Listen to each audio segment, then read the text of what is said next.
Hello,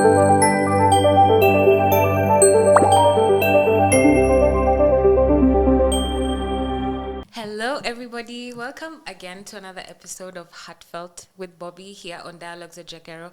And today I have someone really exciting. We've been laughing for 30 minutes straight since he walked into the room. And I heard his story in completeness for the first time on the Legally Clueless podcast, Adele Onyango, which is a podcast I love so much. And I said I had to have him here, but for something different, something I haven't seen him speak about. And Adele called him radio royalty, something that I absolutely agree with. Farid, I used to listen to you when I was really, really young. Mm-hmm. I get that a lot. I wasn't. That's the sad part, right? So, yeah. Yeah, and you still look the same. That's so nice to hear. You aren't changing. Thank you. What's the secret?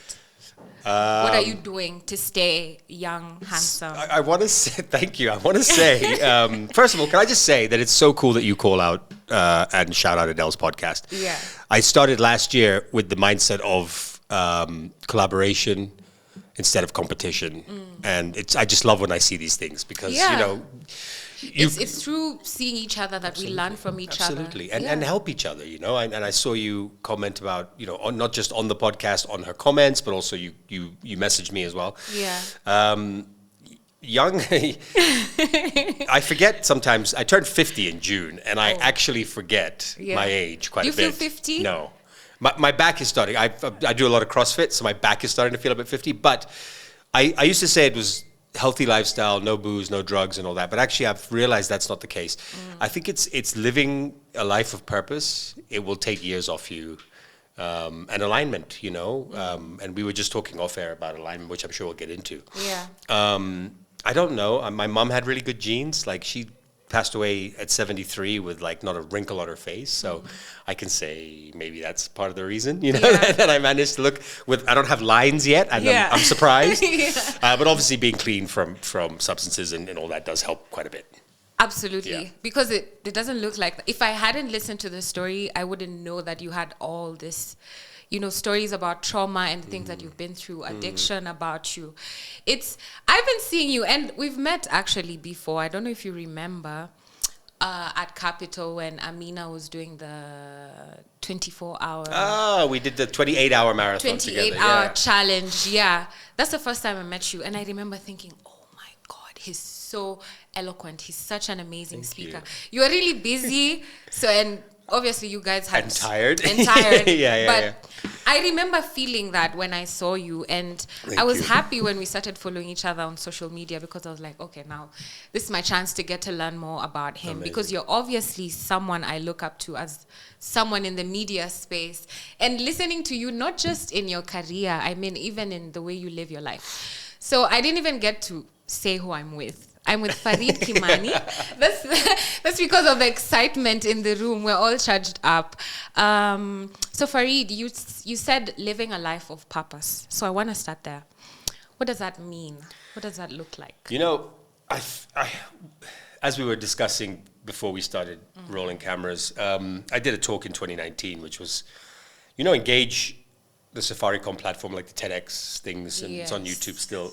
They were reaching out and asking me to do this segment. The theme was the turnaround. And I kept being like, but no, you know what I mean? I wasn't really Wait, how do they invite you? Like, they give you a call? Yeah, I got a call from, I can't remember, Mr. Bosire. Yeah. I can't remember his first name, sorry. and I said, I'm not sure. I just come out of treatment. It's only been about a year in recovery. So I was kind of like, am I really the person that should be talking about recovery? Because there's probably people who have been in recovery for longer than a year, 5 years, 10 years, 20 years. I know people who have been in recovery for 40 years. You know what I mean? Maybe I'm not the person. Through a lot of duress and pressure from them, I decided, okay, fine, I'll do it. And I think part of the reason is obviously if Farid Kimani is talking about this, then people will watch it as opposed to somebody who is not a public figure. And then I was talking to my mom about it, and she said, no, you can't do it. What do people in our community think? We're a small community of Ismailis, and then obviously her friends. And I sort of battled with that as well because I didn't want to disappoint her. But so I told her I wouldn't do it, but I ended up doing it anyway. And I really enjoyed it. I really enjoyed being talking about recovery, even though I was very new to it at the time. And I did not know that talk would change my life. Yeah. So big shout out to the guys at Engage. And I've actually never said this before. That hour and a half standing in front of those cameras at Michael Joseph Center completely changed my purpose. Yeah. And put me on a different trajectory. And it's interesting because I could have just as easily not done it. So what made you do it? Your mom is telling you no, and most Yeah. times we tend to listen to our moms when they... Something inside me. I don't know if you're like this with your gut. I only started listening to my gut after I got clean. Before I got clean, my gut was telling me all the wrong things, and 99% of the time it was the wrong decision. You know what I mean? Hey, cheat on your girlfriend. You know what I mean? Sure, that can't, nothing could possibly go wrong with that. Slice. Yeah. Or drink a bottle of whiskey. So my gut was telling me to do it, but I didn't think I was going to help people. I didn't think that far beyond doing. Talk. Yeah, and then I started getting people reaching out to me on social media, and then podcast invitations, and then started posting about recovery, then started sponsoring addicts, then got a counseling degree, and it all kind of just started happening. And it culminated in 2023 in November, and I was going away to a spiritual retreat. And I think I can say this, it was an ayahuasca retreat. I don't have a problem sharing this because I'm an advocate of plant medicine as well. Yeah. And I told my partner at the time, I said, I'm going to resign from radio when I come back. And she said, why are you waiting till you come back? You've been talking about it for 4 months. Do it now. I was like, really? And I don't think I was planning to do it. Another one of those Did you ever think it was an option that you could just walk away from radio? Is it something you'd ever thought about? I just didn't know how I'd be defined or how I'd define myself. You know what I mean? And so, who am I? Yeah, without being this voice that everyone are a good part of the audience listen to in the mornings, being recognized as, you're Farid Kimani, I guess the ego kind of gets a bit of a pump out of that, So anyway, I listened to my partner, and I walked in on the 1st of November, and then the retreat was on the 23rd, and I said, I'm resigning, and they kind of, yeah, sure, Farid, whatever, we've heard this before, every time you get upset with something. And went to the retreat. It never came up in my journey, on the spiritual journey. Other things came up, which I'll talk to, because this is obviously regarding the sex and love addiction. That came up quite strong. And came back, and 2 days later, it was Wednesday and Thursday on air. Friday was the 1st of December. I had leave days, so I walked into my MD's office, and I said, okay, well, it's been great. I didn't get along with the guy anyway, and he's like, what do you mean? I said, today's my last day. Yeah. And the childishness of some people, they then sent me a letter saying not to come back. And I'm like, but I just told you I'm not coming back. Yeah. So I left, and I've never looked back. I was really nervous the first few weeks. Like a couple of mornings I woke up at like 5 going, so what the fuck am I supposed to do now? You know what I mean? But I mean, it's been the best decision. And truthfully, I feel that's coming again in another professional part of my life now. Which is I love the creative work of production. I love being a creative director, and I love creating concepts, and I'm very good at that. But the last few shoots I've been on, driving as the director or a senior member of crew, producer, director, I've been driving to set, and I have the same feeling I was getting when I was driving to Capitol in those last couple of months. It's just the excitement is gone, and it's such a wonderful thing. I put out to the universe, so weird. 2 or 3 Thursdays ago, I was filming a friend's restaurant for a show on CNBC, a pilot. And I gave my, they wanted to do like the restaurant industry, the investment in restaurants. So I picked a friend's restaurant. And I got to set, and the crew hadn't arrived yet. And I was sitting with my friend, and she looked at me and she goes, and I've known this woman for 25 years. She said, do you enjoy doing this anymore? And before I could think, I said no. Yeah, I don't. It came out immediately. And if I'd been given time to think, I would have sugarcoated it and, be like, the hours are long, but you know how we do that shit, right? Yeah. And within 3 days, 3 productions that I was not sure about, but probably more not wanting to do, fell away. They just for various reasons. One was my choice. One was a client who just then said they're going to wait until next year. Did you see that as signs? Completely. Yeah. Because when you put something out with all purpose and truth into the universe, I mean, let me tell you, this is probably the clearest the universe has said to me. Like, can we swear on this podcast, by the way? Yeah. Okay, good. So when I said I don't enjoy doing this anymore, the universe was like, all right, motherfucker. You know what I mean? Wait for the next 3 days. Yeah. And they say good things come in 3. And that was a Thursday. On Friday, Saturday, and Sunday, one after the other. Did you not feel disappointed? No. No, I'm still buzzing from the decisions that were made on my behalf by the universe. I feel lighter. I feel stronger. I feel at peace. One of them was me telling a producer that you're actually a bully. They wanted me to host a show. And it was a big production. They were pitching it to Amazon and Netflix and a number of different huge platforms. But she's a bully. And I'm not going to obviously say her name, but if she's watching this, she knows who she is.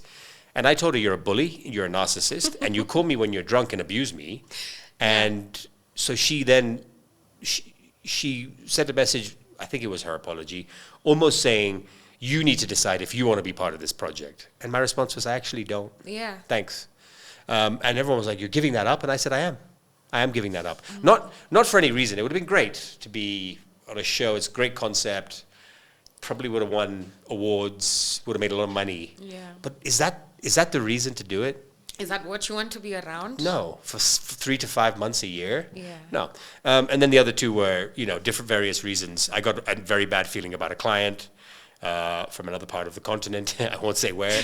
And I stopped the shoot. I said, here's your footage, pay me the balance. And he's like, no, but we have to shoot in Nigeria and South Africa and Rwanda. And I said, no, we are done.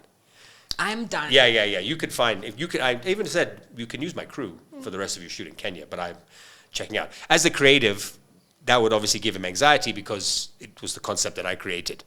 And then the last one was, not so significant, but they all happened back to back. And I firmly believe it's because, you see, you can say things and not mean them.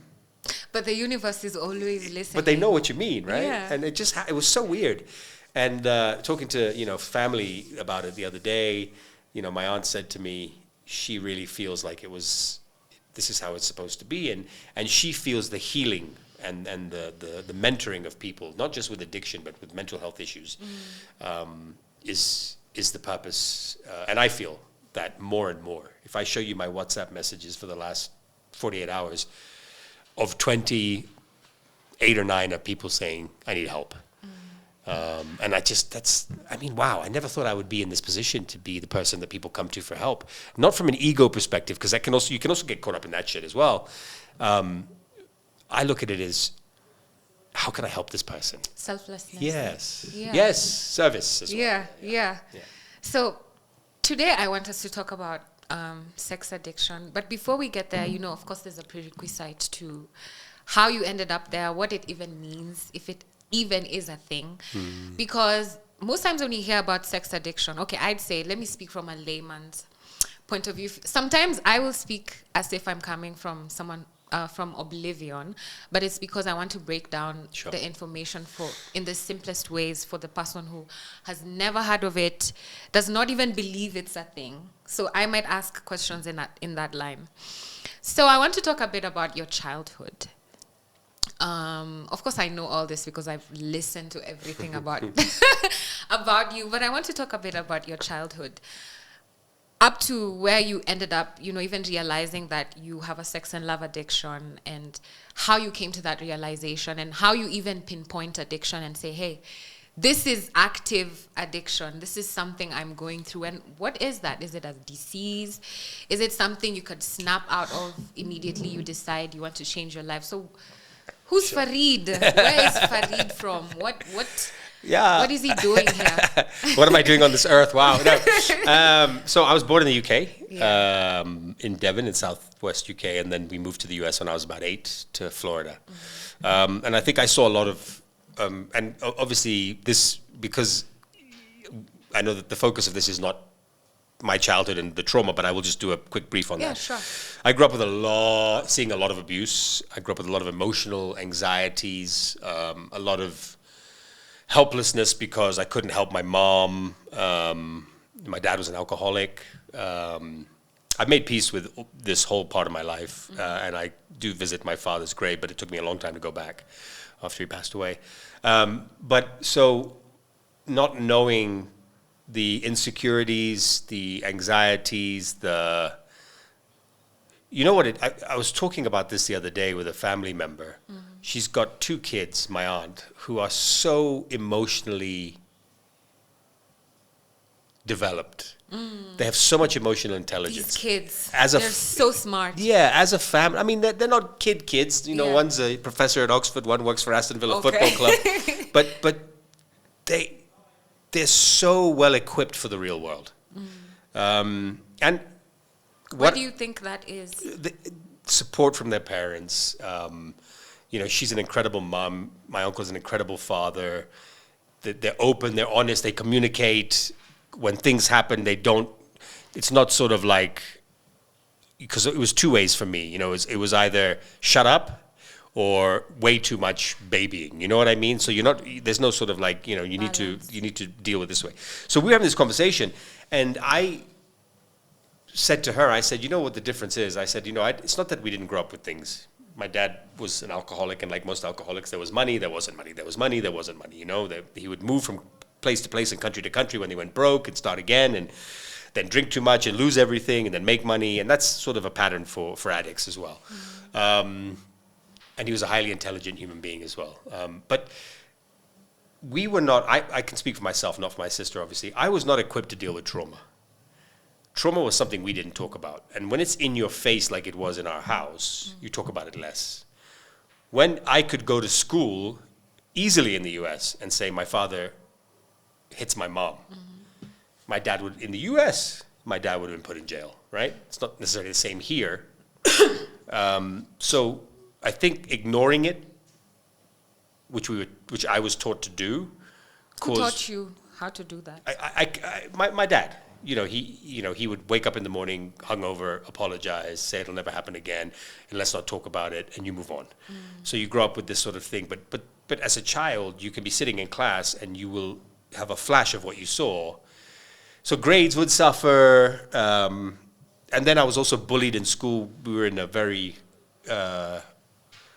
southern, sort of white part of the U.S. And I remember the first day getting off the school bus. My first day when we moved to Florida in a town called St. Augustine, and the first thing I was asked by a kid was, "Where's your tail, monkey?" Right? Now, I grew up my dad was amazing with race, and I think we can all agree that we've seen it here from that generation of Indians. It's not necessarily the same. You know what I mean? I had white girlfriends, black girlfriends, and my dad was incredible. When I started playing basketball, my black friends would come home and play and swim, and we just grew up in this sort of absolutely colorless world, which was amazing. So I have to give him credit for that. But going back to the trauma thing, so I think when you're not equipped for trauma, because this is crazy. I only realized this 2-3 years ago, 4 years ago. I grew up as a victim many years and blamed a lot of the things that didn't happen for me, career-wise, relationship-wise, on the shit I went through as a child. Until I woke up one morning and said, hold on a second, everyone's gone through shit. Yeah. It's not just me. Yeah. You know, there are varying degrees of shit, but I can't compare myself to a kid sniffing glue on Gong Road. I mean, his shit must be 1,000 times worse than my shit.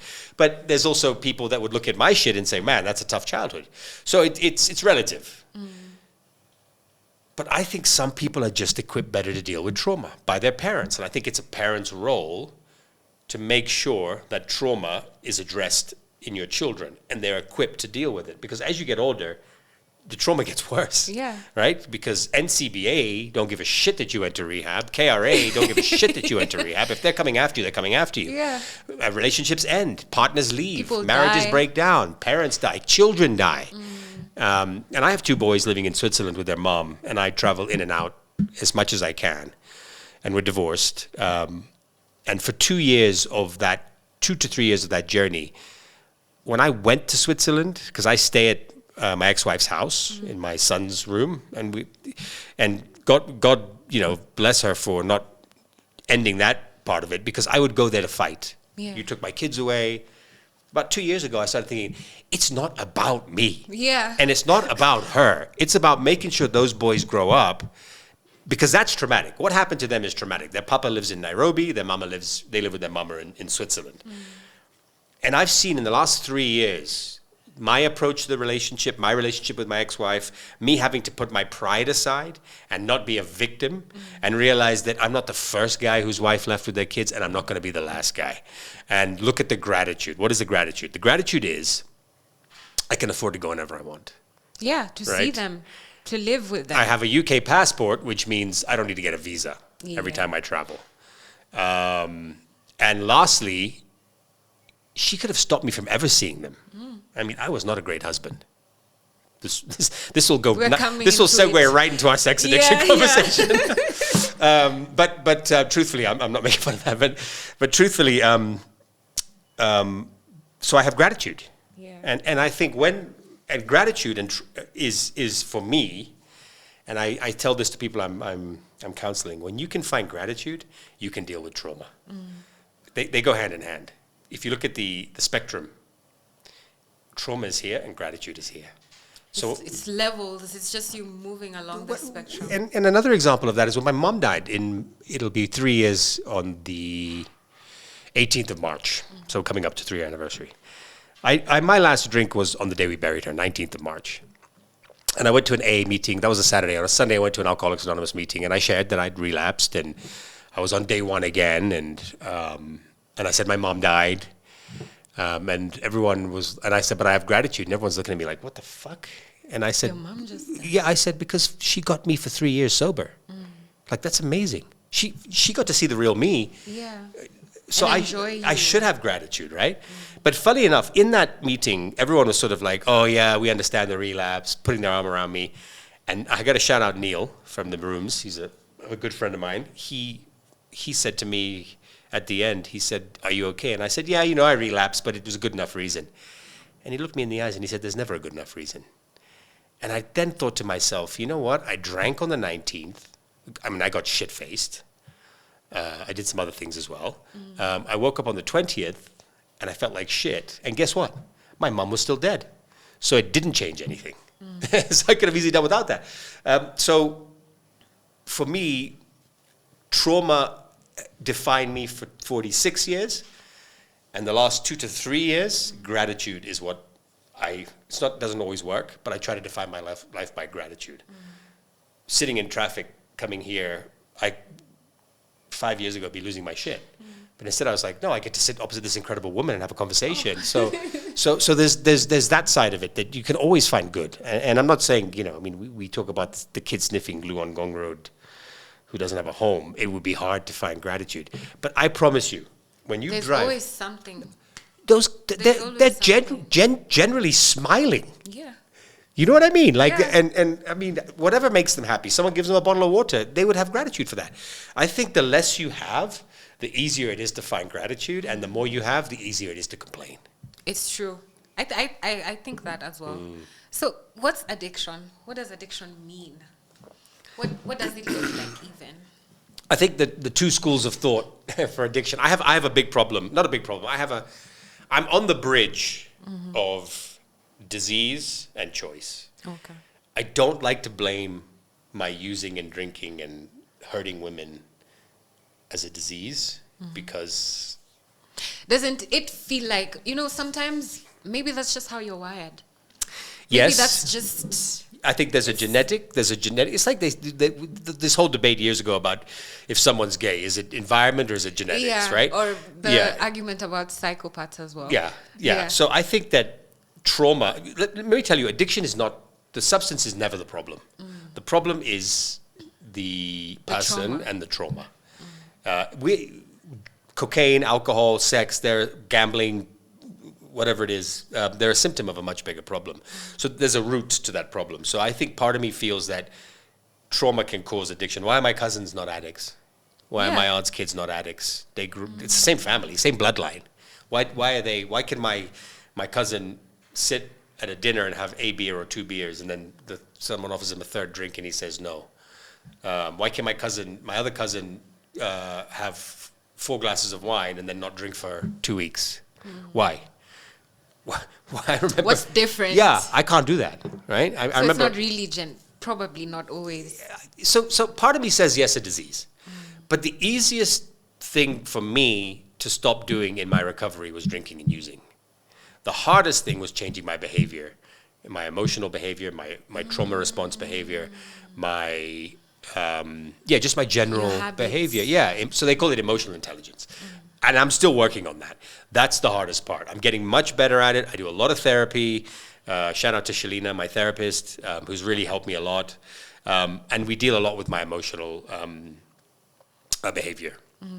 So I call it emotional sobriety. I like that term.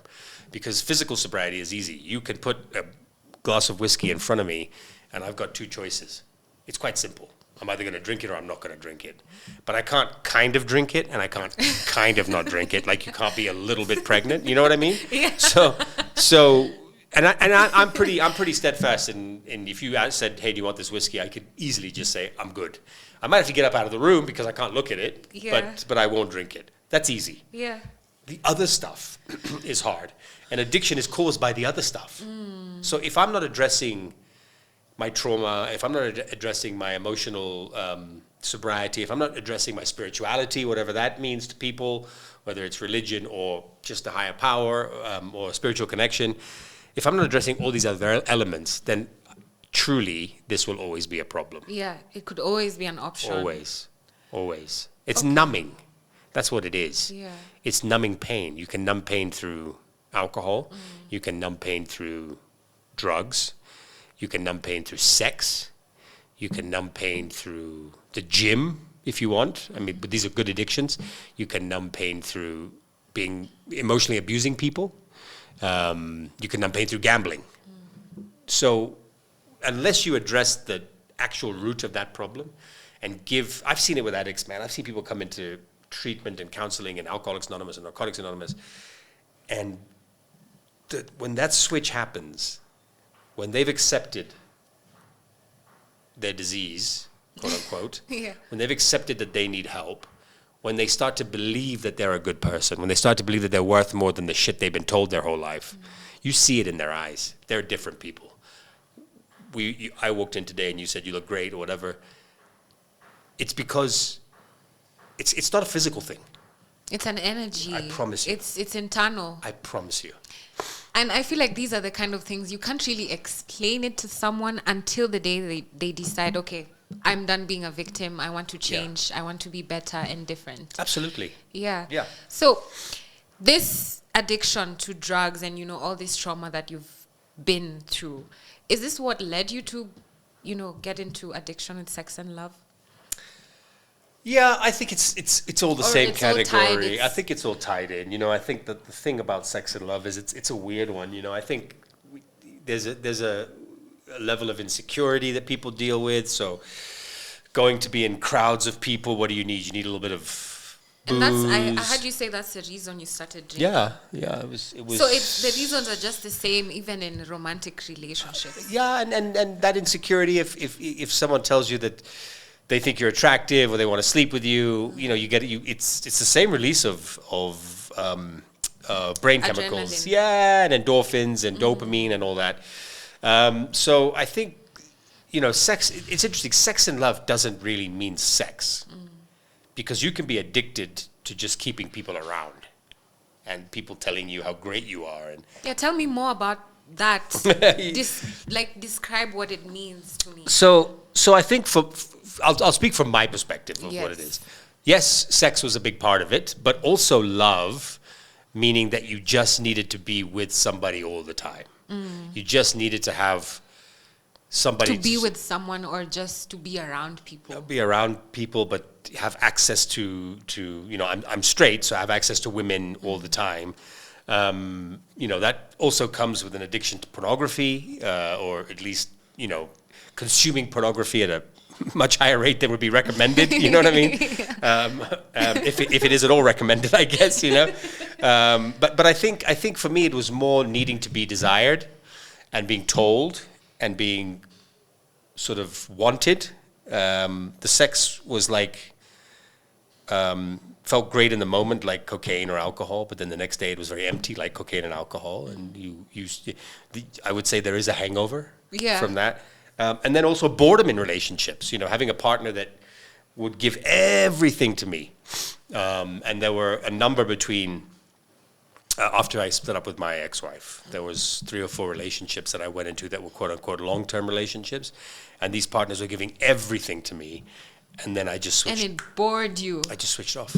Why? Why do you think that's happening? Is it because maybe it's not something you're used to? No, but it's because you said the reason, you're falling into wanting sex and people around you is because you want the validation and but you want the validation.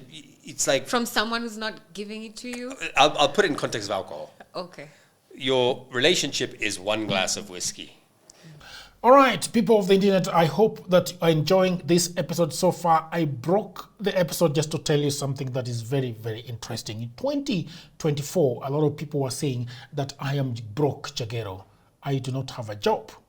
That what is interesting is that when they were telling me this in 2024, I was already working on a book for the last 3 years.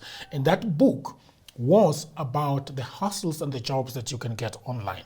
Now, what you need to know about me, Jagero, is that I have always traveling. I'm always doing this crazy, nice stuff. But I've never been employed since I left college. And I'm not saying that because I hate employment. I didn't get employment, But I have always worked. I've always earned money. I have worked for Americans. I've worked for Europeans. I've worked for Kenyan. I've worked for anybody literally on the face of the earth. And these are jobs that I've online, on LinkedIn, on other ways. So I've been very busy. In 2024, I wrote a book called The Digital Goldmine, 18 side hustles that you can take advantage of online. And a lot of people bought that book. Almost sometimes even 500 people in a month buying that book. And people have been saying, are there more jobs? Yes, there are more jobs. So in 2024, they are no longer 18 side hustles, but they are 25 side hustles because I have added other books. So in 2025, you cannot say, Jagero, I don't have a job. Jagero, I am broke because I have put it before you. The book is not expensive. It is 1,000 Kenya shillings. Or if you are asking about the price in other parts of the world, it is just $10. Okay? So in the description below, I have put the link that takes you to where you can learn more about the book. And I've also left a link where you can buy the book. So thank you very much. And let's go back to programming. But that's never going to be enough for an addict, right? Yeah. So you need 3 or 4 glasses of whiskey. So if you think about the partner, that's great. That's that 1 glass of whiskey. And it does its job. But all of a sudden, because you're an addict, you want more. Yeah. And more. Yeah. So you start looking for, one of my exes said that texting is cheating. And I was like, what are you talking about? I had graphic conversations with other women. And the physical cheating, and I'm not blaming any of my behavior on my addiction. I really have to make that super clear. I deal with it almost a crippling amount of guilt and shame at times. And that's why I say we can't call it strictly a disease. My mom didn't choose to die of cancer. Yeah. She didn't pick up cancer one day and drink it or put it up her nose or sleep with cancer. You know what I mean? She just got cancer. So I'm of the mindset that yes, to a degree we can call it a condition. To a degree we can call it a disease. We can't change how we were raised. In my relationship now with my partner, there is an element of trust. It's safe. I don't have this propensity or need to go and look outside. I don't have women on my phone. And I'm not trying. So it's not like I'm forcing myself, because that would also be the wrong approach, because then I'm still not addressing the issue. You have to want to do it. So hurting people in the past, there's a lot of guilt and shame that goes along with that, because I don't blame. I have a disease, so you can't blame me. That's a load of shit. I'm sorry. And if any addict's listening to me saying that, no, it is a disease. Yeah, okay, fine, to a degree. A lot of people say that. That's just how I am. Yeah, but you can't. But you can't do that because you don't have to be that person. Yeah. And people can change. They say is it 2 months or 200 days? I don't know. There's a statistic where all your cells have changed and you are a completely different person. So really, how hard is it to say I can be a different person? But because I'm so ingrained in the healing world, because I'm so ingrained, and my energy has attracted all these incredible healers, not just people in recovery, spiritual healers and Reiki masters, and people who do soul path journeys and Akashic record readers. I'm surrounded by these people, right? And that's only because that's the energy I'm putting out. 5 years ago, those people would have been like, I'm not going anywhere near that guy. Yeah. But, I don't want to lose my mojo. I'm sure you'd have also seen them and be like, hell no. No, yeah, because they can read right through you, right? Yeah. So I think, we the pain and the hurt is unforgivable. With sex and love addiction, my last year of using, I was drinking and using drugs on my own, basically. And that's because my friends were starting to get really worried about me. My family was starting to get really worried about me. So for them to feel like I had it under control, I just stopped using in front of them. But then I also started isolating because I didn't want to go anywhere if I couldn't use. Yeah. So I'd get my drugs, my dealer, delivered at home. My wife would go to bed, my kids would go to bed. I could stay sober throughout the day. I was never physically abusive to anyone. I never shouted at my children. I was very controlled. I was not a great husband, and I can say that with all honesty now. But they would go to bed, and I would use, and still go to work the next day. With sex and love addiction, that's unfortunately not a possibility. You're not going to do it alone, right? I mean, you could with the help of the internet, I guess. Yeah. But you're actually fucking with someone else's life. Yeah, and feelings. And also you can ruin lives, right? I'm not saying I've ruined anyone's life, and I pray to God that, I'm friends with most of my exes. And I've done step 8 and 9 and 12 steps, which is write down a list of amendments, and I've made my amendments to them. But I've never taken the responsibility away from me and put it on my disease. And this is interesting. 3 of them told me when I was doing my amendments, this stung a lot, that I was it for them when they met me. Like that I was for them. Their life was, got this guy. Life's going to be good. Serious now. This is who I'm going to spend the rest of my life with.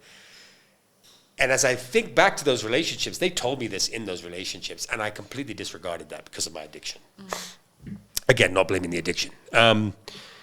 So I kind of wanted to, the sex and love addiction, I kind of wanted to keep them around, but I just needed more on the outside, in the periphery, until they would find out, or I would relapse with now drugs and alcohol because I was bored. And it wasn't boredom from them, it was boredom from myself.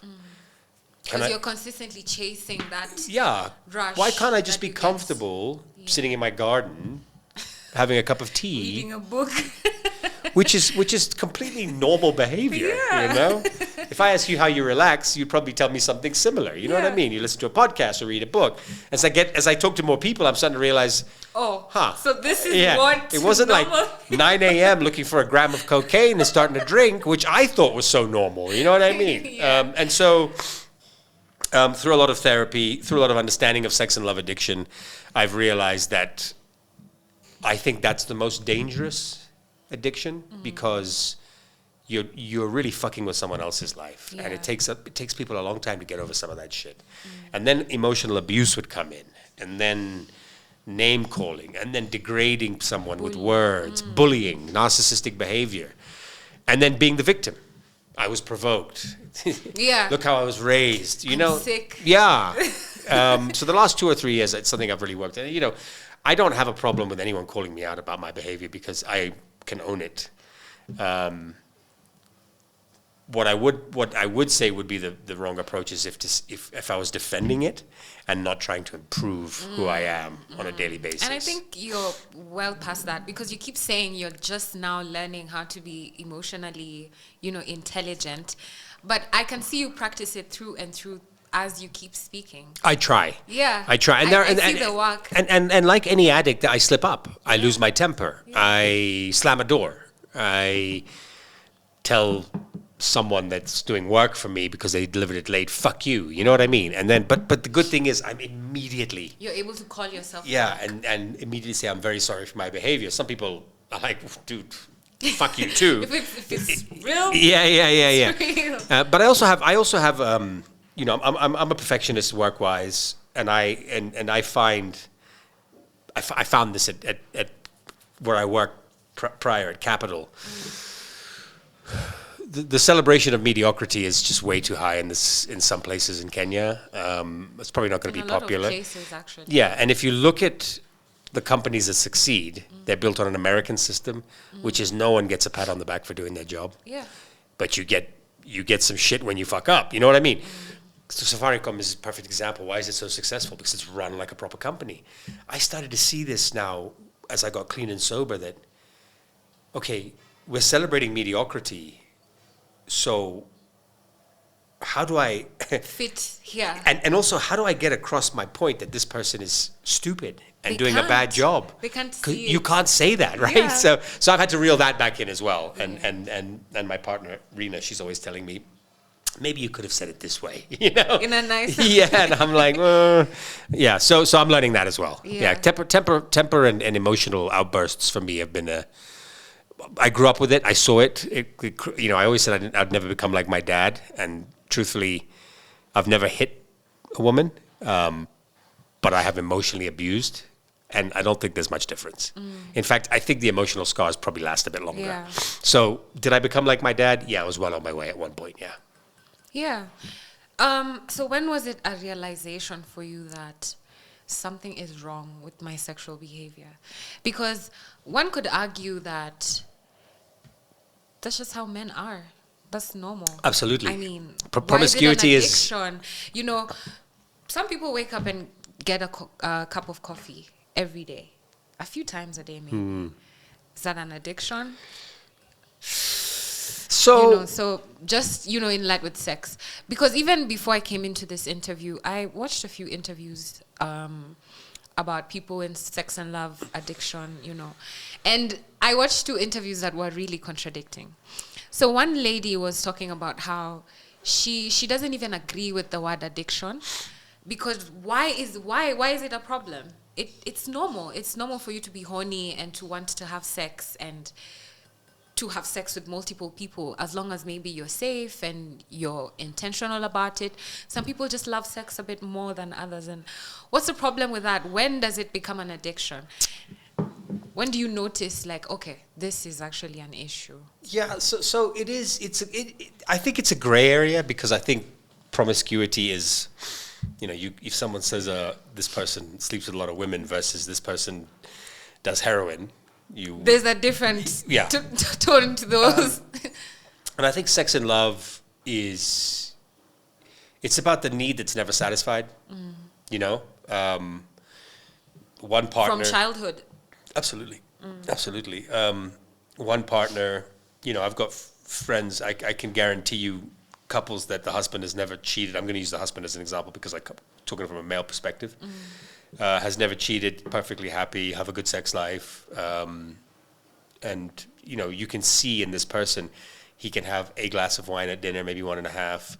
If someone rolls a joint, he may have a puff once every few weeks, so clearly not an addict. So I think they all go hand in hand, by the way. And I think for me it was so much anger and so much emotional distortion that sex was this temporary relief. I had so much insecurity as a child, and people now love me, and You likened it to like intimacy, like it was fulfilling. But it didn't always have to be. Sometimes it was just having someone tell you on the phone that they wanted to fuck you, and it feels good. Yeah, and then you plan a whole fucking thing, ghost them. But it's an ego boost. I know what you mean. It took me a long time to think of myself as attractive from childhood, and now as you get older and you start it comes from within. So it was never really coming from within. So let's put it in the same context as drugs and alcohol. Completeness and wholeness and contentment should come from within. But if you want to look at trauma, which would sit somewhere here, should be a vessel that is filled with happiness, or mine would have been a black, empty vessel. So what was filling it was drugs and alcohol. It's the same thing. How do you get rid of that feeling of insecurity and low self-worth and low self-esteem? Well, just fuck somebody. Just drink a bottle of whiskey. Feel good. Yeah. And then wake up in the morning and be like, God, I wish I hadn't done that, And cheating was not. I didn't really see anything wrong with it for so long, because it's not looked at as the same as drugs and alcohol, and it's widely accepted that people have affairs, and but it doesn't solve the problem. If anything, it makes it worse.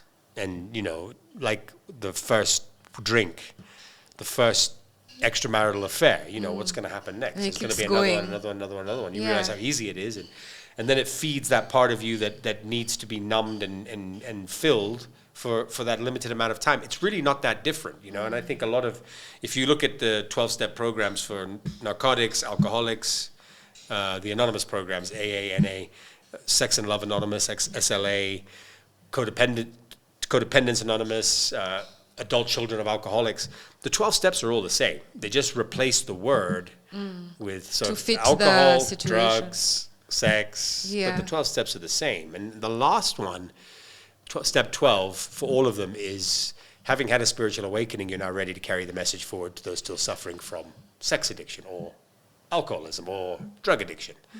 And I think the more in tune you are with your spiritual journey, I don't know if you're a spiritual person or a religious person. I'm going to ask you a question in a minute about that too. Okay. The more I'm in tune with, the more I'm in flow with my spirituality, and I'm not a fanatic. I don't think that if I lie on my couch and just say I'm going to have $20 million in my bank, it's going to happen. I think you have to work for things, and I think we have to remember that action and faith. Getting clean does not mean your life will change in other areas. That's about you. Getting clean from sex and love addiction, alcoholism, or drug addiction is about me. It does not mean that Roberta, who I had a fling with 3 years ago and never called, and then went on social media and said she was stalking me and really tried to ruin her name, is going to come to me and say, oh, you're clean now, cool, we can hang out. That doesn't mean that. What it means is that I'm working on myself. Great saying. One of my first sponsors in AA said to me, the only thing you're allowed to be, as addicts, we're very selfish. We're selfish about everything. The only thing you're allowed to be selfish about now is your recovery. Yeah. That's it. Yeah. Something new to be addicted to. Yes. It's your recovery. Yeah. And I think that's the beauty of recovery, is when you realize that this personal journey is about you and your spiritual alignment with a higher power, whatever that looks like. That's when it changes. Yeah. That's when you realize that the cameraman I hired last year and never paid for his work, I still have to pay him. Yeah. I can't go to him and be like, no, but I'm sober now. Yeah. So we're cool, right? He'll be like, yeah, but I got fucking kids to feed. Yeah, and your recovery means fuck all to me. So it really is about me as an individual. Yeah. When you get to that point, whatever the addiction is, everything will change. That bank loan that you ignored for 5 years, and NCBA is now, sorry, I don't have a loan with NCBA. The bank is now added interest, and it's 5 million shillings more than it was when you took the loan. It's not going to disappear, but you're going to have the courage to go to the bank and figure out how to resolve that problem. That's what happens. If I can make it, that's as simple as I can put it. Yeah. But spirituality, I want to ask you. Yeah. Is it religion? Are you religious? I don't know if there's a difference to this, but I always find this, people always ask this question. Are you religious or spiritual? I think there's a difference. Okay. So I used to be religious, and in my opinion, I feel like religion is a bit more, how do I put it, organized. Like, this is where we go, this is what we do, this is who we worship, whatever your belief is in. Whatever it could be. Maybe you believe in African traditional gods or Greek gods, whatever your belief is in. And I feel like spirituality is a bit more, innate. It's a you thing. It's when you come to the realization that it is through me that things are. Yes. It is all me. Everything is me. It is me who creates. It is me who exists. It is me who lives. So it could be a religion, but it's just not organized. Yes, okay, good. I think that's that my way. belief as well. Yeah. I'm Ismaili, and we recently lost the Aga Khan. A few days ago, he died. I haven't been to the mosque in probably a year. But I woke up in the morning and I prayed for his soul, when it wasn't like I was praying to my God. Yeah. I just sort of said, Just I hope he saying that, transitions putting out a peacefully. good word. He was a big part of my life. I mean, he's the only Aga Khan I've known. And I've had the opportunity to hear him speak physically 4 or 5 times in my life. And each time he walked into the room, I wept. So obviously there's something. There's something, yeah. But I didn't need to go to the mosque and do the whole organized bit. Okay, sorry, I got off topic there. But going back to sex and love, before we move on, I think the propensity for most people to say, this guy just likes to fuck women. Yeah. That's what he does. He's a sex addict. No. Yes, that was part of my life. I'm not going to lie. That body count question I run away from. You know what I mean? It's not, I'm just like, I can't even, I don't know. I did, and I'll share this with you. I did a sex inventory in one of my AA exercises. And you write down everyone. And I'm sure I left some people out. Yeah. And it was... Because how do you remember? Yeah, it was not my proudest moment. Having said that, the sex and love, sometimes people are just addicted to being told that someone loves them. And when that disappears, when you and I are in a 5-year relationship and you wake up one morning and say, I'm gone. And maybe we've been monogamous in that relationship and I've never cheated and you've never cheated, but you wake up one morning, you look over at me and say, I'm not in love with this person anymore. That can also be so detrimental to the addict. Not just because you took the sex away, but because there's no one there to say that. Those things Yeah, that they will like I love so you, deeply wanted. and so it is sex and love, not just sex addiction or love addiction. It's a combined thing. It doesn't always mean sex. I'm learning Yeah. because that's not something a lot of people know or have heard about, because I'm also just learning about it. Yeah, and if you're slurring by 2 p.m. every day, chances are you've been drinking the whole Yeah. day. If you're blacking out instead of sleeping by 7 p.m., so they know. But I knew I needed help, so that's why I went to rehab. And then I came back from rehab, and for the first stint of my recovery, I stayed sober for almost 20 months, 19 months. But I wasn't treating my problem because, like I said, You're just treating the symptoms. And I feel like picking up a drink I can say no. So what did I do? I transferred that into a sex and love addiction. So I'm not sure I had the sex and love addiction when I was married, but I know it was very prevalent when I got clean. Okay. And then at least when you were able to name it. But even for the first 2 years or 3 years of being this person and hurting these people, and I didn't know it was wrong. All I would say is, well, I don't care. I'm not drinking or using drugs, so fuck them. You know what I mean? Yeah. I'm doing what I'm supposed to do. But like I said a moment ago, you're bringing someone else's life, their energy, their heart, their soul into your world. I can drink and use alone, and I don't have to hurt anyone in this room. But if I'm starting to bring people into my world and promising them things because that's how I keep them. Yeah, we'll get married and we'll have children, and let's go buy a house, or let's move from my apartment and we'll get a place together, and it's probably more dangerous. And I think I said that a moment ago. It's probably more dangerous because it's someone else's life. True. And I've dealt with that. When I went on this spiritual retreat, I went there with my whole list of intentions. I want to learn about my drug addiction and alcoholism. I want to connect with my dead mother. And let me tell you, I fell asleep on the mattress. There was a circle of 16 people, I fell asleep on the mattress. And when I woke up, I saw this sort of Nubian goddess in white dancing in front of me. I don't even know if she was in the room or not. You know what I mean? Yeah. And then a voice said, all that shit you put women through for the last 3 years, you're going to feel it. And I wept and screamed out, "I'm sorry," for 3 hours. And that was not one of my intentions. So when I left that retreat, that spiritual retreat, is when I thought to myself, "Holy shit! This is now real life." Yeah, and this is another disease. This is another Yeah. addiction. Yeah, and now I need to address this. And who knows? In this journey, I may find something else. Yeah. You know, and that's okay. That's all right. You know, everyone's got an addiction. Trust me, every single person in the world has got an addiction. I have 2 addictions now, which I'm proud of. One is work, and one is the gym. And the other one would be probably constantly trying to figure out how I can make myself a better human being, which I'm not sure is an addiction more than it is a model of life. But, you know, I think you also have to step back a little bit and accept the faults. Sometimes I'm so hard on myself when I do fuck up, when I'm at a bar or I'm at a restaurant and everyone's having a drink and I crave it so much that I leave. I start to be like, no, man, you can do this, but I can't. I can't, you know. So you have to be honest with yourself. I battle with myself a lot. It's not as easy as, you know, it doesn't go away. The addiction, if you want to refer to it as a disease, but I'll say addiction, it doesn't just go away. 6 years down the road, there are moments when I have an argument with my partner or have shit time at work where I'll feel like a drink. So I have to run home and lock the door and like, you know, hide myself away or find something else to do, you know, go for a run, whatever.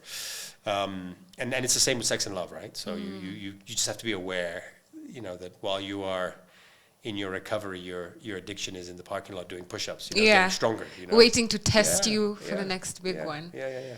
So what would you say are some of the things that you do right now that help you stay afloat, just help you become a better person and stick to what you said you'll do? Because it's not easy. No.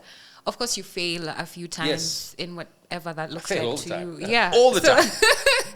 So what are some of the things you'd say, you know, help you along this journey especially? So I think a lot of it is, I CrossFit, which has been a huge help, because I think with CrossFit, and I learned to surf a couple of years back, you need to be in situations where you have to be present, because being an adult means that you're never present, because your mind is always thinking about bills and kids and how much that, oh God, that's happened, and making amends and relationships. And so I try and do things that keep me present, so hobbies. So I learned to surf because I was told by a friend of mine who surfs that when you're on a surfboard, you cannot be anywhere else. Because there's 3 activities. Quite literally. One is you're surfing out against the waves, which is hard in itself. Yeah. If you ever look at surfers, their shoulders are like this, right? The other one is, because you've got to go under or over the waves you're going out. The other one is sitting on your board looking to find a wave. And the third one is just riding a wave.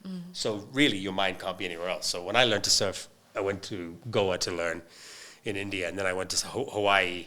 And I was in the ocean for 5, 6, 7 hours a day. And I was like, that's 5, 6, 7 hours of being absolutely present when there's nothing else on your mind. Let me tell you, as an adult, that is like that freedom. Like, you can't get higher than that. It's the best feeling because ever. It's not possible. Yeah. I'm going to get in a cab from here. Sorry, my car's in the garage. That's why I took a taxi. But I'm going to get in a cab from here, and I'm going to be looking at a million things and thinking about a million things. Okay, so that's one.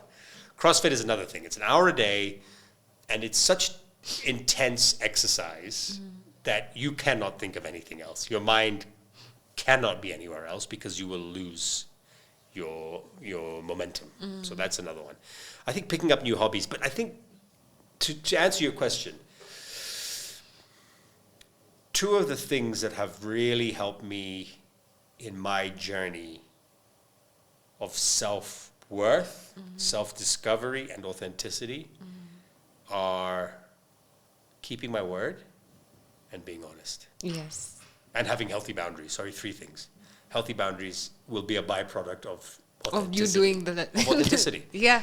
And I'll give you an example of what I mean. Last week you said I'll see you tomorrow. I could have made up and in the past I would have been like, oh, this has happened, and I've had someone died, and I had a car accident. I was honest. I completely fucking thought it was this Saturday. Yeah. So I told you, and you were cool. Yeah. Right? Yeah. If I'd made up some big, long thing, you would have known I was lying. Because people read into that shit. And you'd be like, this motherfucker. And we would have come in here and there would have been a disconnect. There'd be a disconnect, you know? And I don't want to lie. Sometimes you have to lie in certain situations, like when you're going for a meeting. and you wake up 10 minutes late, you can say, oh, sorry, there's a lot of traffic. Yeah. That's okay. I have no issue with that, you know? But that's what. Authenticity means that who I am here should be who you see. Yes. Right? I can't sit here. Like I'm telling you now, I lose my temper with my partner. It happened yesterday. I could sit here and say, I'm a great partner now. Never lose my temper. Never desire other women. Never look at another woman and think, God, I'd love to sleep with her. I could say all that shit and I'd be fucking lying. Yeah. Because I'm a man, you know, and I'm human. So I will lose my temper. But when I lose my temper, I woke up this morning, I apologized. Or actually not before we went to sleep. So that's authenticity. And the last one is healthy boundaries. Does it make me happy? Is it going to fulfill my life? And I'm not saying that, I'll give you another example now. My aunt had her 70th birthday in LA, in San Diego, 2 years ago. And she really wanted me to fly there. And I was in the middle of a shoot. This is San Diego. So you have to fly Nairobi, Dubai, LA. She even got me a business class ticket on Emirates. But I was like, if I come, I'm going to land, come to your party, and the next day, LA, 17-hour flight from Dubai. I'm going to get back on a plane and go back.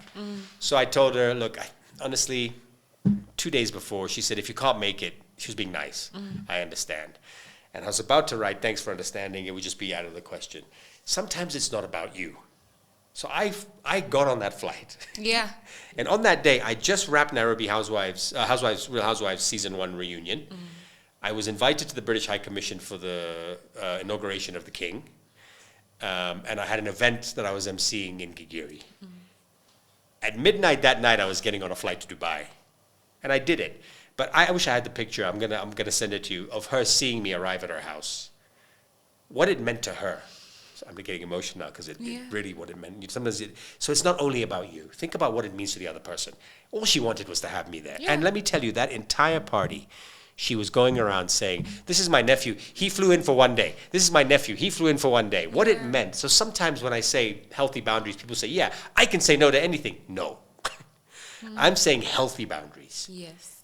You could ask me today, some friends of mine are going out after this podcast. We're going to have a couple of drinks. Do you want to come? I can honestly tell you, it's not my environment, but hey, what are you doing tomorrow? Let's have lunch and a coffee. That's a healthy boundary. Intentionality. Yeah, and again, the addiction can get mixed into it, right? I can be like, why is she inviting me out? She's going to be drinking. You know, that would be an unhealthy boundary. You know what I mean? So I think healthy boundaries are so important. But authenticity and honesty are like, it's the most beautiful combination. If you are this, you will be this. If you're not this, you will never be this.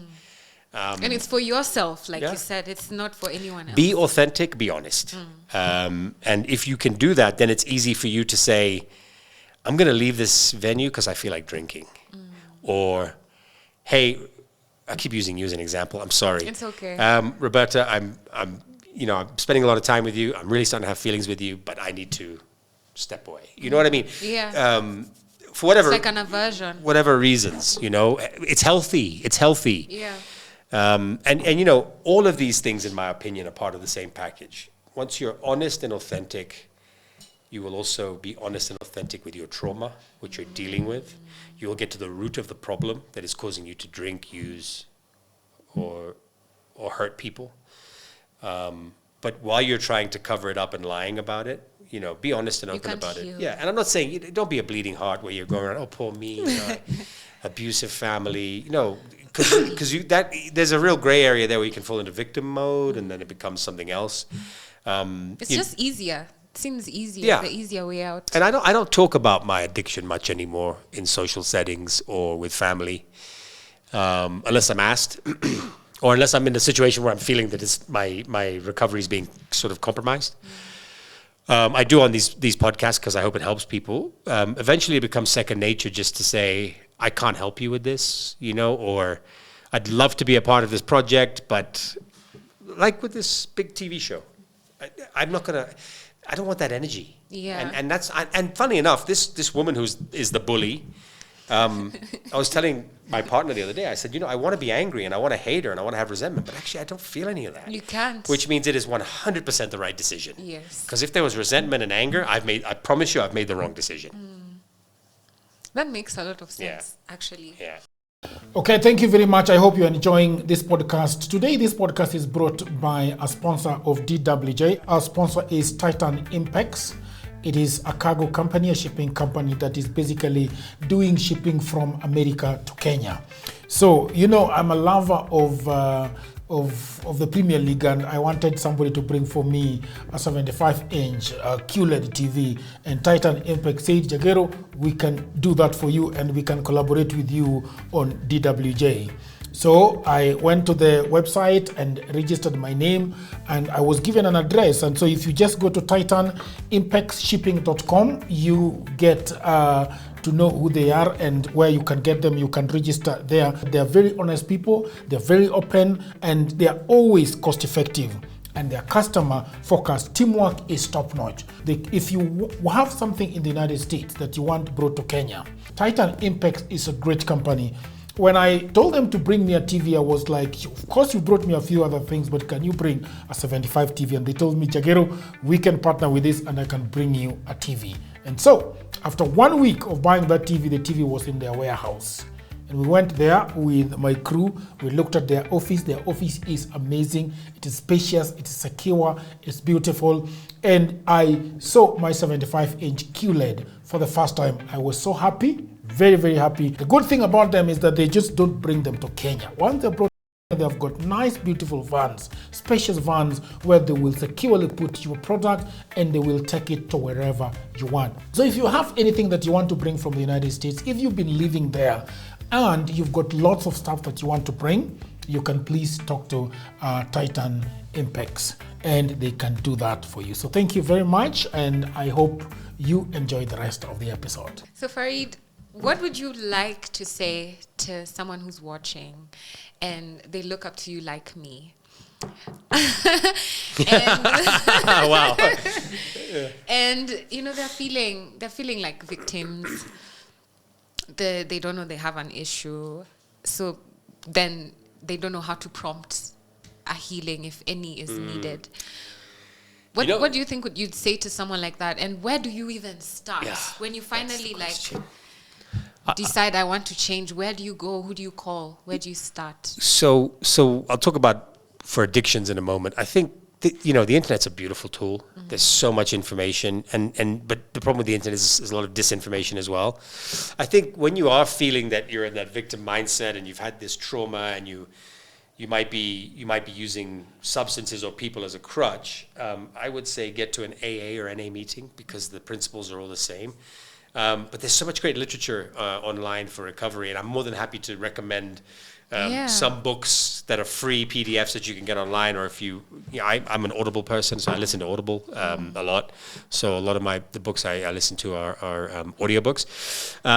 It's a tough one, because someone has to come to their own realization. Mm-hmm. So being a victim means you have not yet realized that you have a problem. Being a victim means that you're still living in the mentality of poor me. When you step up, wake up, and truthfully, most of the world is asleep. Mm. People who are not. Yeah, a lot of people, like your former boss. Yeah, sleeping. Sleeping. And when I say sleeping, I'm talking about sleeping from a spiritual standpoint. Yes. Sleeping from a standpoint of awareness.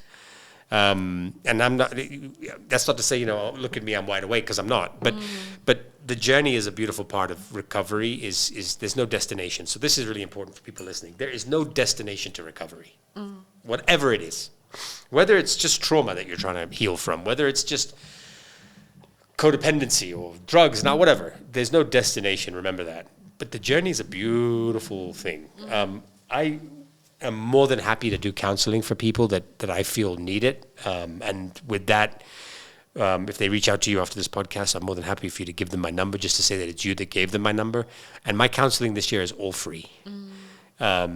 And the reason for that is we're opening up a center which is going to obviously have counseling, and we're obviously going to charge a premium for people to come there. So I think I should do my part now. Yeah. But truthfully, I think once you are aware that there's a problem and you're leaning into something to help you numb that problem, this is the most. There's nothing more beautiful in your journey than that, because that means that you now are ready, and start to read, start to reach out, tell people this is how I'm feeling. Everyone's got that friend or that family member they can call for anything. Do that, and listen. In life, there's no easy life. You know it. I know it. Everyone in this room knows it. So equip yourself, if you weren't equipped as a child, to deal with the pitfalls in a healthy manner. When the job falls through, when the client pays late, when there's not food for groceries, think about the way to resolve that problem first before you throw your toys out the pram. Before you crash out. Yeah. And a lot of domestic abuse results from these things as well, and that's just people that aren't thinking, that, okay, how do I solve this problem? I mean, it would be really smart of a father and husband, right? Instead of losing his shit when there's no food at home because there's no money, and abusing emotionally or physically, to sit back and say, okay, shit, after all this emotional and physical abuse, I still need to feed this family. Yeah, you know what I mean? Doesn't matter. Yeah. And we'll get this cycle repeat. Yeah. And one thing I've noticed about Kenyans is, I'm going to end on a funny note. I had a guy who worked with me, quite a high-paid position on my production team, probably under 150, 200K a month, quite well paid. Yeah. Never had money. So one day he came, after I closed my own company, which is across the road here at Supersport. He came to me 6-7 months later saying he doesn't have work and he needs to pay school fees. But he came to me smelling of booze. So I was like, but surely you spent some money on that alcohol, And it wasn't this cheap smelling booze. Right? It wasn't. There's a difference. So I was like, I can't help you. So also help yourself, And it took me 46. So it's okay to say that. To be honest with someone. I don't think we should, because enabling is a big problem, and I think And where do you draw the line, even? Sometimes it's. I think if there's a book I'm reading right now called Let Them, Mel Robbins. If you ever get a chance to read it, it's amazing. So let them means basically just let the world do what the fuck they want. You just have to worry about yourself. So it's let them is part one, and let me is part two. So she talks about her husband losing his restaurant was going under, and he asked his brother for a loan. His brother was loaded, had a lot of money, and his brother said no, because that's not going to solve your problem. And that's a harsh fact of life, because so if that person comes up to you smelling of booze and says they don't have groceries for their kids, doesn't make sense. Don't enable them. Yeah. Don't enable them, because that's how we become victims. Or maybe not how we become victims. That perpetuates the victimhood. Yeah. That keeps us in that space of victimhood. But if someone genuinely needs help and has done everything in their power to try, and I'm not going to give examples of what that looks like, because everyone's different. But is going to work every day and really trying, and does everything they can within their means to make sure their kids have a good life and they're a good parent. I don't, husband and wife, whatever, but good parent, because for me it's always about the kids. Tries, doesn't spend their money on booze when shit goes bad or whatever, and they come to you and say they need 5,000 shillings. You know that person. Yeah. There is no issue. Yeah. But then say, I expect to be paid back within 3 months. If that's the money that's going to get them on their feet, there are ways. But if the guy comes up smelling of alcohol and says he needs to pay school fees, they'll fucking stop drinking. You know what I mean? It's ridiculous. It's ridiculous. At least brush your teeth before coming to see me so I can't smell the booze. You know what I mean? And the thing is, I have no problem. I would have given him 20,000 for school fees. I have no problem with that. Yeah. You know what I mean? I like helping people. Yeah. But also, I have to draw a line. It would be like me cheating on my partner and coming home and saying, yeah, but I have a disease. And her okay, then I'll stay. She should fucking walk out that door immediately. Yeah. Yeah, and never come back. You know what I mean? Yeah. So when you're in that victim mentality, the sort of auto response is sex, drugs, booze, whatever, abuse, whatever the case may be. But people that are helping themselves, people that are trying, and just luck is. Some people, opportunities come, they go. Some people work their asses off and are good people and just don't catch a break. Those are people you help. So Farid, as we finish, what makes you love your life right now? Do you love your life? I do. What makes you love your life? I don't know. It's so many things. It's waking up clear-headed. It's talking to a higher power. It's my home, which is. I mean, I have from here. I have a meeting at I think 1, another one at 2:30 on the other side of town, and all I'm thinking about is 4 o'clock, man. You know, sitting in my garden. I still smoke cigarettes. Smoking a cigarette, having coffee, and chatting with my partner about my day. Getting on my laptop later and doing some work. We're researching some modalities for the healing center, so I'm super excited about that. So what makes me love my life is living and being present as much as I can. And again, you know, podcasts are great for that because I haven't thought about anything else for the last 1 hour plus here. Mindfulness is another tool that I use. When you're sitting in traffic, the frustration and the shitty drivers, sometimes look outside, you see some incredible things, you know. But yeah, I think just being present is a huge thing, and it's not always easy. But I love my life because I'm living it, I guess, is the best way to put it. I love that. I love that answer. Yeah. It's complete. Yeah. The way it is. I've really enjoyed listening to you, and I've learned so much about. I had so many questions, but I've not even had to ask them because you've gone through my list. Amazing. You've answered everything I wanted to hear. Amazing. And I'm happy with where you're at in life. You know, how you feel about yourself, how you look, the energy you're putting out. Thank you. Trying to help people because you were helped as well. Absolutely. It feels good. Even just being around you, feeling your energy, seeing your face smile. It's a good feeling. It's a good feeling. You're making me feel so nice. Thank you. I hope I do. Yeah. And this has been amazing, really. Yeah. And I have to say, I said it about Adele's podcast. Yeah. This is also a podcast where so many things that I've never been asked have been asked. And truthfully, I've never answered a lot of these questions before. So if I rambled a bit, it's because I've never thought about some of the things you asked, which is a great journalist, by the way. So well done. I love it. I really, truly enjoy it. Me too. Do you have any questions for me, maybe? I don't. I think you're amazing. Yeah. And I just want to say that, you know, this is an incredible platform you've built. And I really wish you all the success with this. And I think you have a incredible future in this space. And yeah, this is, you know, you've got a beautiful energy. And I can feel it, and I look forward to more interactions and more time spent together. Yeah. Please don't snake me on the next date that we plan. I won't. Show up. I'll be honest though. Yeah. Okay. I will for sure. Okay, Yeah. fine. So guys, thank you so much for joining us for another hour plus. Ali, tumepitisha 1 hour. Ali was so enjoying the conversation. He wasn't even paying attention to me. We don't even know if you're in focus right now. You know what I mean? I could tell he was also learning by the way his face was. So thank you guys so much for joining us. I've truly enjoyed being here with Farid and listening to him speak.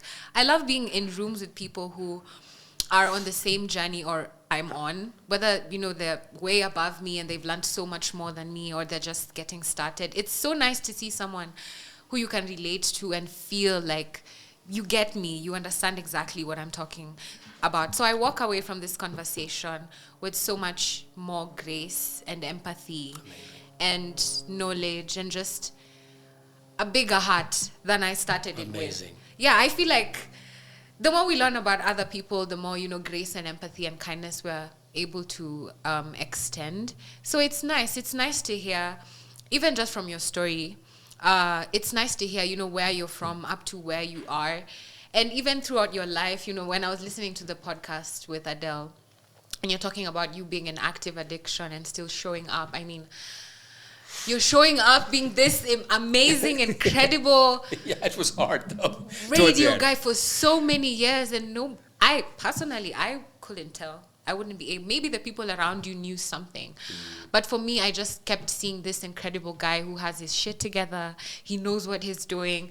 So you truly never know what someone is going through or doing in their life as opposed to how they're showing up. So I also love that you talked about authenticity because it's the merging of these two people, who shows up and who you really are behind closed doors.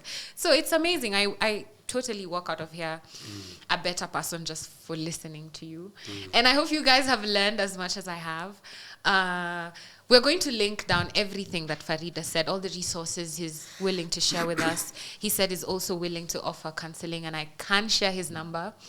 And I don't know, that's all I have for you this week, guys. Thank you so much for sitting through the hour. I hope we may enjoy this conversation. I'm happy, and until next time, toodles.